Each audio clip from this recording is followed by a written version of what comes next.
Hello friends, ఎలా ఉన్నారు అందరూ?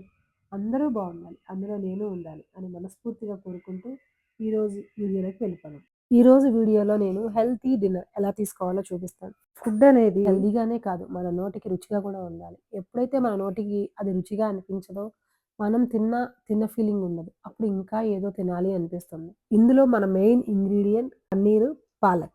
ఆ పైన వెజిటబుల్స్ అన్నీ మన చాయిస్. మనమే తీసుకోవచ్చు. ఏదైనా తీసుకోవచ్చు. ఒక బంగాళదుంప మాత్రం తీసుకోకూడదు. మనం వెయిట్ లాస్ జర్నీలో ఉన్నప్పుడు బంగాళదుంప అవాయిడ్ చేయటమే చాలా మంచిది.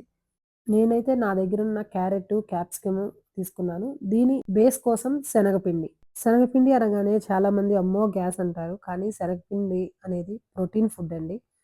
అందుకని నేను ఎక్కడ శనగపిండి వాడినా వామ్ అనేది యూజ్ చేస్తూ ఉంటాను. అది గ్యాస్‌ని తగ్గిస్తుంది కదా! ఈ వెజిటబుల్స్ అన్నీ చాపర్‌లో, పల్స్‌లో పెట్టుకొని మాత్రమే మనం చేసుకోవాలి. చాపర్‌లోనే ఎందుకు చేసుకోవాలంటే అన్నీ బాగా బ్లెండ్ అవుతాయి. పేస్ట్ అయిపోవు. చిన్న చిన్న పీసెస్ లాగా బావుంటుంది. అందుకని. ఇప్పుడు స్టవ్ ఆన్ చేసుకొని ఈ దోస పాన్ వేడయ్యాక దాని మీద ఇలా ఉండల్లా చేసుకొని స్ప్రెడ్ చేసుకోవాలి. మీకు టిక్కీలా కావాలంటే టిక్కీలా రౌండ్‌గా చేసుకొని గూడా చేసుకోవచ్చు. ఇందులో అన్ని వెజిటబుల్స్ చిన్న చిన్న పీసెస్‌లా ఉన్నాయి గదా! టిక్కీలా చేస్తే విరిగిపోతున్నాయి. అందుకనే నేను ఈ వేడి మీద ఇలా స్ప్రెడ్ చేసుకుంటున్నాను.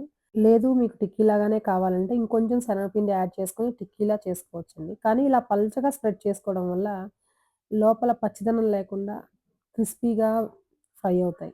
ఇలా అయిపోయిన తర్వాత లైట్‌గా ఆయిల్ స్ప్రింకిల్ చేసుకోవాలి. పాలకూర, పన్నీరు, వెజిటబుల్స్ ఇలా తీసుకోవటం వల్ల వెయిట్ లాసే కాదండి, హెయిర్ కూడా ఊడటం తగ్గుతుంది. అలాగే మనకి బాడీకి కావాల్సినంత ఐరన్ గూడా వస్తుంది. ఈవినింగ్ టైమ్‌లో పిల్లలకి చక్కగా స్నాక్స్‌లా గూడా చేసి పెట్టొచ్చు. పిల్లలు గూడా ఎంతో ఇష్టంగా తింటారు. ప్రోటీన్‌కి ప్రోటీను, ఫైబర్‌కి ఫైబరు, ఐరన్‌కి ఐరన్ అన్నీ ఉన్నాయి ఈ స్నాక్స్‌లో. ఇంకెందుకు లేటు మీరు గూడా ట్రై చేసేయండి. ఎలా వచ్చిందో నాకు కామెంట్ చేయండి.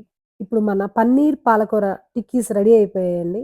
వీటిని వేడి వేడిగా పెరుగుతో సర్వ్ చేసుకుంటే ఆహా! ఎంత టేస్ట్‌గా ఉంటుందో తెలుసా? నాకైతే చాలా నచ్చింది. ఈ వీడియో మీకెలా అనిపించిందో కామెంట్ చేయండి. ఇన్ ఫ్యూచర్‌లో ఇలాంటి రెసిపీస్ చాలా షేర్ చేసుకుంటాను. Thank you for watching.